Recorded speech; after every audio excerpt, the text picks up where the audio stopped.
Okay, so some time has passed. We're about a month and a half after 5 points. And now we're getting into getting ready for decon, or as I refer to, the road to decon, which will be a whole series that we do. Yep. But so we're going to primarily focus on 5 points, and then we'll diverge, and that'll be a separate part 2 where we talk about the other things. Just because so much happened with 5 points that we need to It needs to be broken down. yeah. Because now it's August. 5 points was the second to last weekend of June.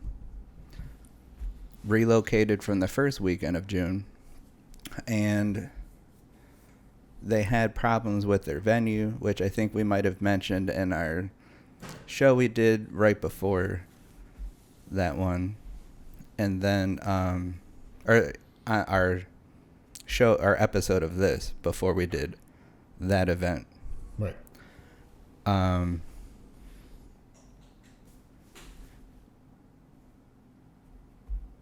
Yeah. So then, well, let's start off with the drive to there was chill and pretty awesome.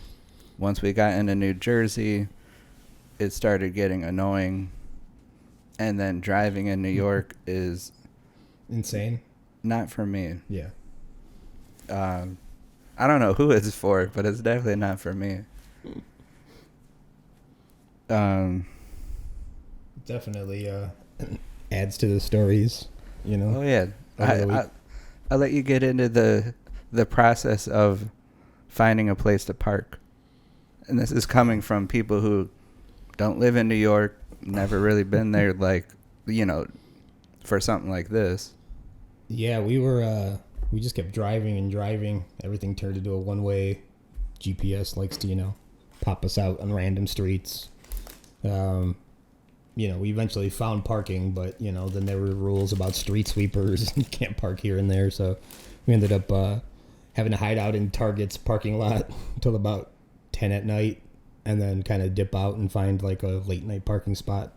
After that, you know, we kind of figured out the street parking, so kind of saved ourselves on that, you know, having to pay every day, and then kind of carpooled to and from 5 points. But yeah, the first day was definitely interesting. But, you know, so goes going to a city in an area we're not familiar with, but, you know, we're adventurers, so we're always up for the challenge. Yeah, it's a, you know, we always do these local events, and you'll see like the husband and wife arguing and fighting. And I can't, maybe not arguing and fighting, but, you know, they're getting pissy with each other. They're getting on each other's nerves because, like, someone thinks one way is more effective than the other. And I just always wonder if they were to take on doing a convention in another city, like, how stressful that would be for them who can't seem to handle selling candles or soap, pillows. Yeah. Trying to think with the people next to us at the Cleveland Asia Festival, they had some kind of weird puppet things, but they were constantly yelling at each other. They might have been talking about us. I don't know. Yeah, I mean, they were nice in the end, but yeah, you know, probably just business and setup ways, you know. Oh, yeah. One over the other, you know, way they prefer things. So, like, as far as like the setup for 5 points was pretty easy. Like, I remember some years when we would rent a car and do that for decon, I remember getting stuck in these weird lines and,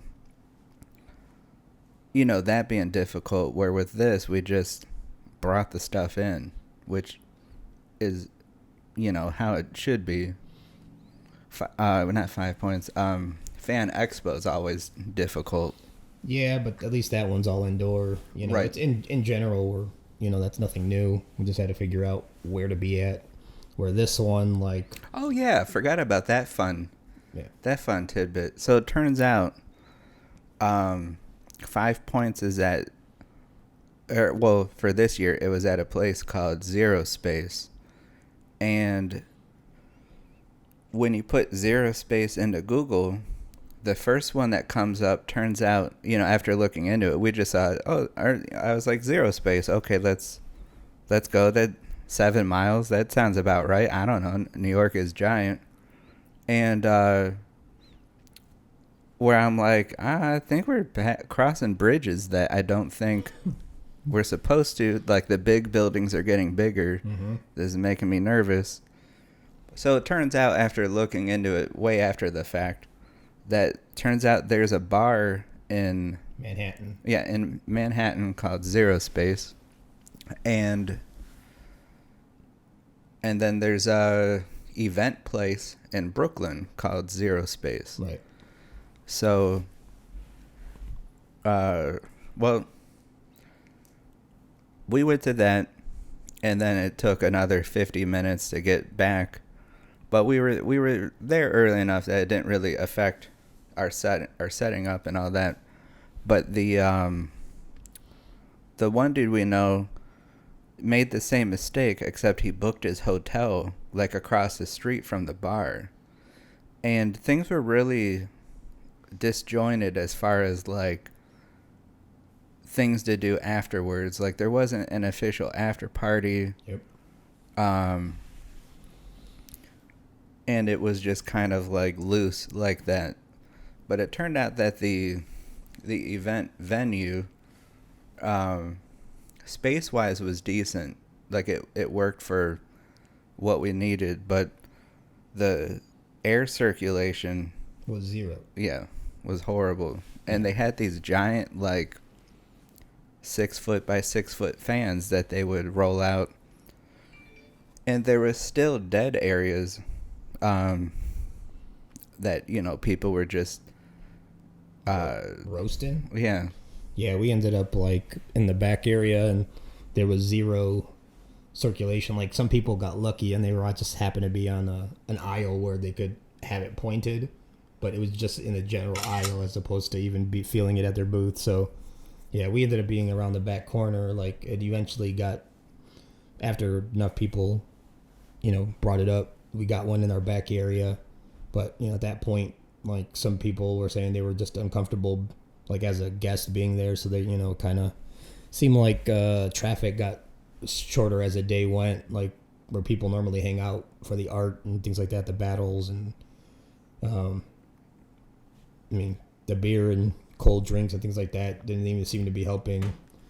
I ended up feeling dehydrated at the end of the night from it, and we were drinking water. We brought all our own stuff, so for Sunday at least it was there, the fan and everything. But it just that has to be addressed, or at least maybe people they don't have to pay for the electricity, and everyone just bring their own fan. Like, if we would have had at least that option at our booth, we would have just went and bought a fan, or at least brought it from home because we drove up. So Right.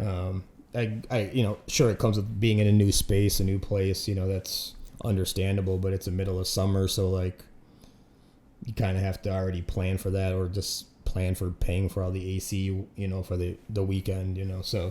Because the bathrooms and I think the offices at the place Were AC. had AC, but it almost felt like, which I'm curious if the venue has AC, and they, because of there being big doors open, that they didn't have it on, or if It's a possibility with the live painting and things going on by the bays. Yeah. But yeah, it was definitely top 3 hottest events that we've had to do temperature wise. Let's see what else. So yeah, because we had gone out there Thursday, we hung out with Bunny Mischief the whole time, and Jenny Cherry. Oh yeah, and Jenny Cherry, Mimo, And we hung out with Bunny's husband Drew. Yeah, Who's Funk Jubius. So that was fun. That was probably the best part, honestly. Got to go eat at a bunch of different places every day. Get like actual like cultural food instead of any kind of fast food. So that was great. Which there's plenty of like foods of different origins here in Cleveland, but your vast majority of restaurants and bars, it's all like a fusion, or it's just American food that's just like pub style. Yep. Like everywhere you go is going to be grilled cheese, tater tots, hamburgers, hot dogs, burrito, and then like whatever, Cleveland, like pierogies are a huge thing here. So a lot of places have pierogies on their menus, even if they're not like a Polish or Eastern European styled restaurant or anything. Like I'm pretty sure even the Irish places have pierogies. Most likely. And burgers definitely aren't Irish food. Yep. But so yeah, you had that. We had oh yeah, that was a crazy thing too. So the Saturday night we played 6-player Shredder's Revenge. Yeah. At their spot. Yeah, it was fun. Yeah. We unlocked Casey Jones. Yeah. And then we stopped playing. Yeah. Yeah. And then I don't know if I have a need to buy it anymore. No.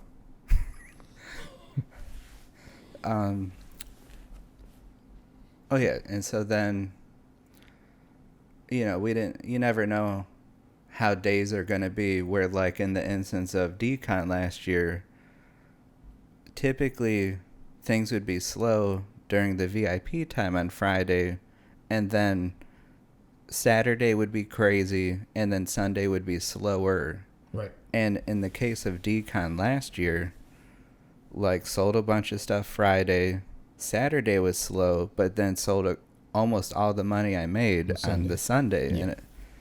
And that was totally different. And then there's your typical a typical 1-day show. Like you might crack the seal 15 minutes before it starts, and then it might be slow the first hour or two, and then stays crazy throughout the end, and then you get like a crazy rush at the end where it's you've been having to pee for a couple hours, and you're just like, well, this is the last chance to make sales. Right. And then there's other ones where like the last hour or two is just like, you have people just kind of disappear. You start breaking down the stuff because you're like, well, maybe another vendor will buy stuff from me.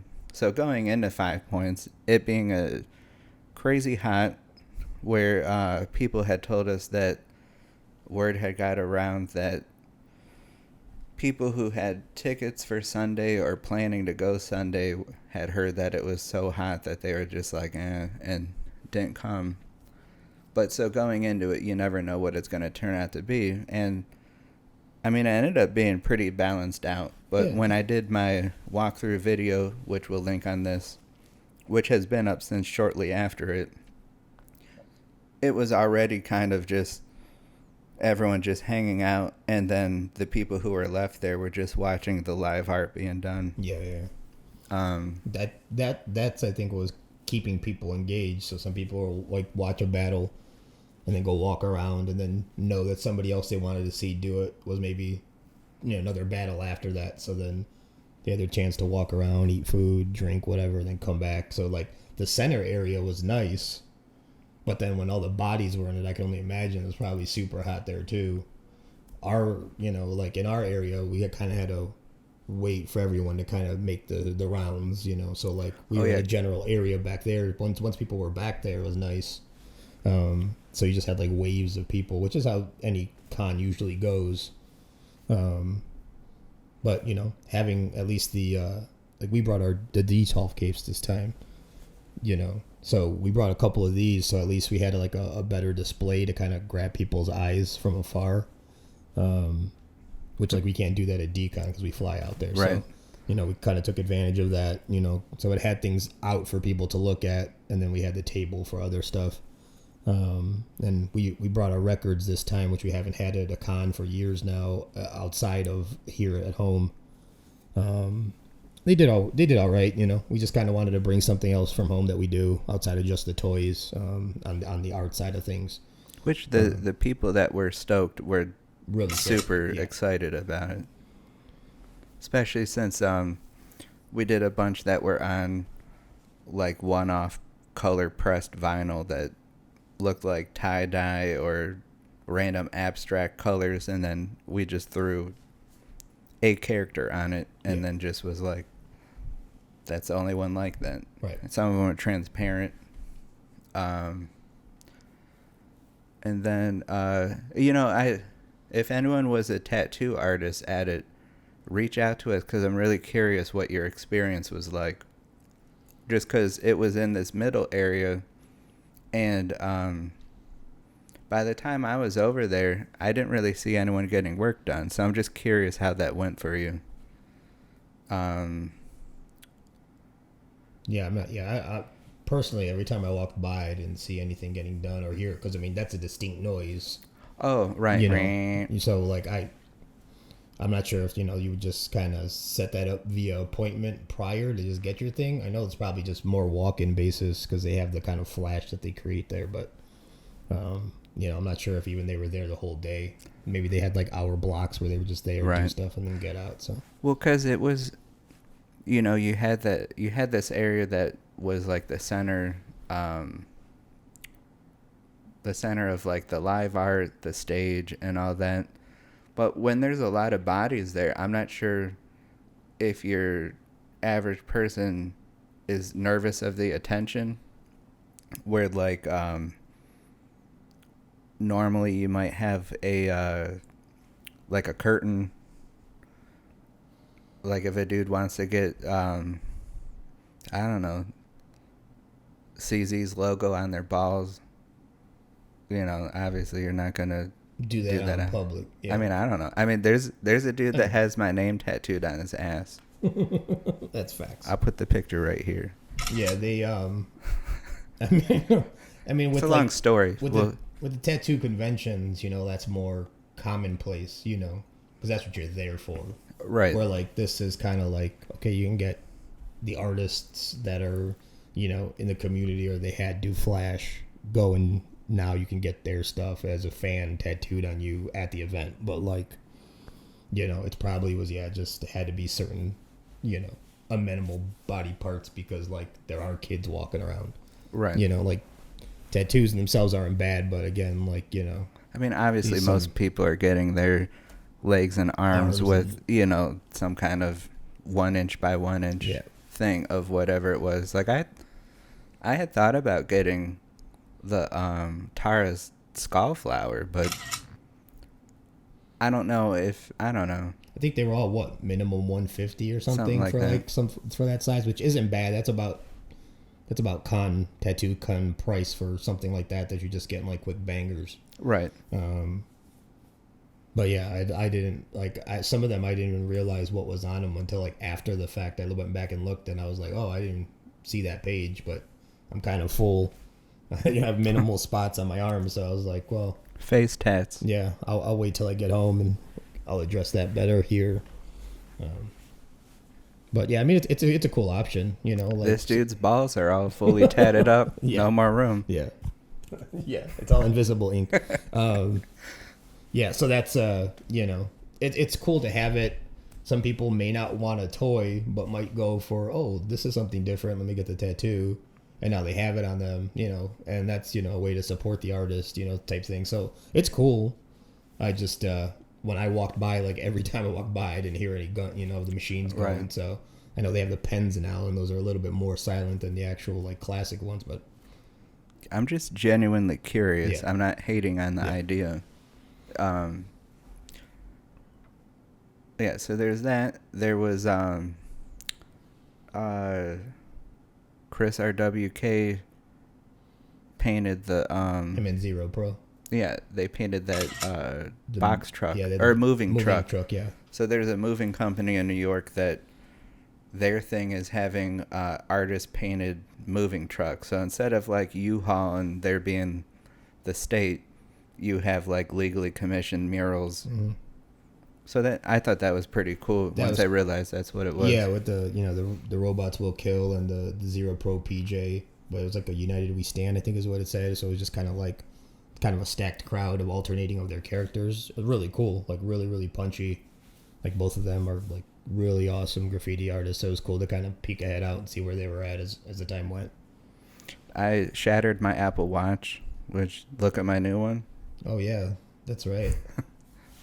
On the Sunday when we were loading in, he was like, "Hey, your watch," and I was like, "What?" Oh, I didn't even feel it or hear it fall off as I'm carrying whatever stuff, and it just happened to fall the right way where it just shattered. And I'm waiting for the next one because apparently it can tell you if you have a fever. Jeez. So that's worth $80 more than like a refurbished or sale one that's out now. It'll be my Christmas present to myself or something. Or I just will keep not having one. I really don't miss it. I tracked my sleep with it. Yeah. But I realize I get better sleep without the feeling of a handcuff on my arm. So I go back and forth. It's not like a air raid. Yeah. Yeah. So let's see what else. Yeah, they had beers there. Might as well show it off. Yeah. Yeah, so this is the Pull the mic closer, dude. This is the KCB, the King's Country Brewery collection. So they have a bunch of different artists that they partner with. I think they had 5 or 6 designs this time. Yeah. But this is Rios Palante and the FUStamps. So this is one of our dudes.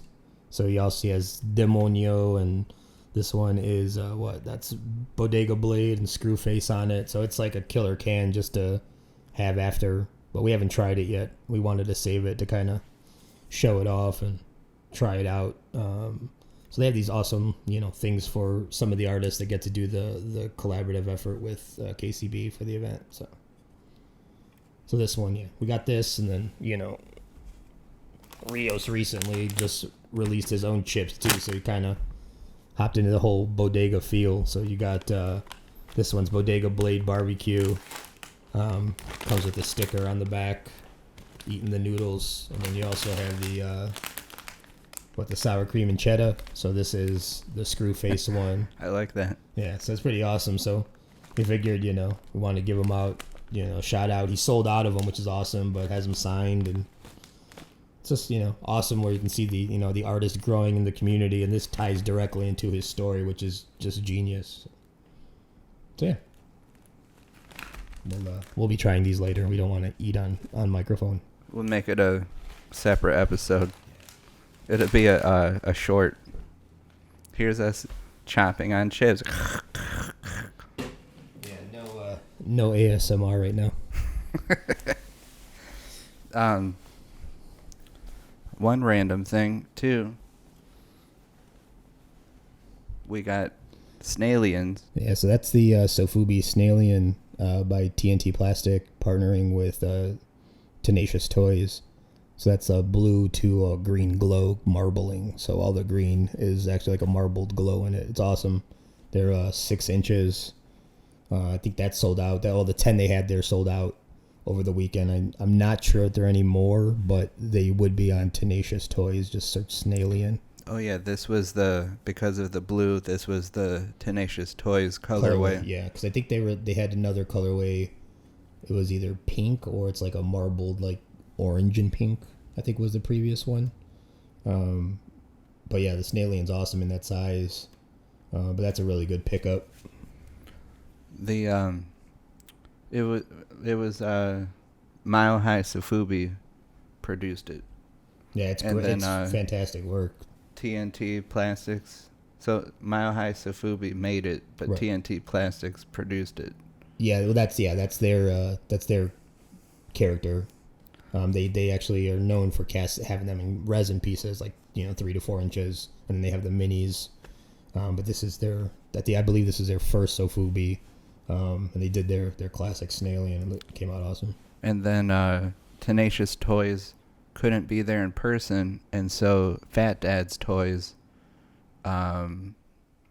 represented them, yeah. or Yeah. I mean, they were their own booth. They didn't say Tenacious on them, but They were distributing. I think they had like Yeah. 3 or 4 different booths that had like certain drops that Benny wanted, but since he couldn't be there, each booth kind of handled the releases. So shout out to Benny. Yeah, Benny's awesome. Benny, you're And the man. Trevor.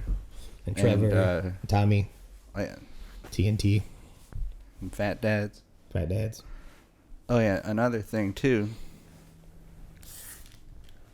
It's far from the camera, but this was one of my last minute pickups, which I'll show you in a second. Crowbert, and it's by From Beyond. And he was across I almost said across the street. Yeah, he was across the street from Martian Toys at 5 Points, and it's just a cool little resin. I don't know. It's 1/433rd scale, so I don't know how big this is in real life. But I definitely don't want to see it Oh, it's cool. 433 times that size. It's terrifying. Yeah, it's cool. It's like a little like kind of demon bug kaiju looking thing.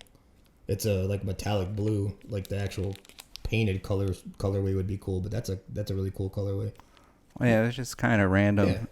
Good pickup. I hadn't when I was filming the walkthrough, I was focused on Martian, and I felt bad because I don't like leaving out smaller people, because anyone that's not prominent needs all the help they can get. So Facts. I went back and was talking to the dude, and he was cool. So it was like one of the last final minutes of the thing that I was like, oh yeah, let me get something. Yeah, and then you got the big boy there. Yeah. We bought it from Seismic Toys, Mm-hmm. but as far as I know, I don't think they're involved in the production. I think they're just a retailer. They may be. I know it's like the figure's Ragnar. It's a Ragnar squad. They have their own Instagram. I know that's Ragnar. Maybe they are a distributor, or because they had other kaijus that were that big. Right. So maybe it was kind of like a companion piece to the big monsters that they had. But that thing is great. I got the that neon green like mutagen looking one. Kind of looks like Toka from Ninja Turtles. So I figured while we were talking about 5 Points, a couple things, but we'll do a haul show that we show all the stuff. Yeah, I got shout out to DangerBot. Awesome, Rob. This was another part of my haul from that, from the actual event. Got a bunch of hats and tees. It's always great seeing him and the fam there. So, hopefully at some point we'll have an interview with him. He's a super cool dude, always fun. But yeah, we'll show off the rest of the stuff during the haul mini segment. It's funny is I got this shirt from the first 5 Points. Yep. So shout out to Groman. Yeah, it's James Groman, if you guys don't know. From Cleveland as well. Yeah, he's a local. He's known for since the 80s for Madballs. Oh yeah. And then is just known for all his like highly detailed, just really crazy sculpts. Right over Serge's head, I got the red and gold Raptor guy this past or not this past weekend. Past 5 Points. Yeah, this past 5 Points. Yeah, he's had different dinosaurs that have like mechs, so like cannons and rocket packs, things like that. Kaiju Killer. Yeah. I almost said Cannibal Corpse. King Corpse. Yeah, the Rotten Rex is the big T-Rex. It's kind of like a just rotting away corpse type T-Rex. There's a Triceratops too. I can't think of what. Yeah, that was what part it's of called. that was part of the ones with the weaponry too, and the smaller ones, he has all the like arm. They're all like have artillery and stuff all on them. So it's just like a cool little thing from the dinosaur collecting when you're kids to like kind of tie in with GI Joe and robots and kind of just mash them all together. Yeah, I could see that. And then we can't exclude the drama that unfolded, which someday we'll have Toy Pizza on to tell their version of the events. But the